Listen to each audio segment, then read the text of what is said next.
Naglilinis ng konti sa loob ng kwarto ko kasi dito din ako nag-o-office. Low budget office sa bahay pero pangarap ko ang magandang working office at home katulad nito.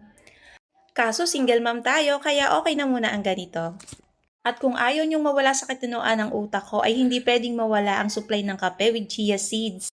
Uy, mga 3 higop muna dahil kasi kailangan mo nang mag-on ng timer.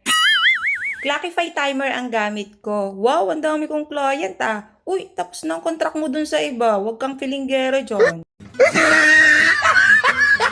Ngayon ay 3 ang clients ko. Itong gagawin ko ay real estate client. Anong skills ang kailangan ko dito? Basic computer skills. Basta marunong ka mag-navigate, gumamit ng MS Office, Google Drive, kasama na ang Gmail.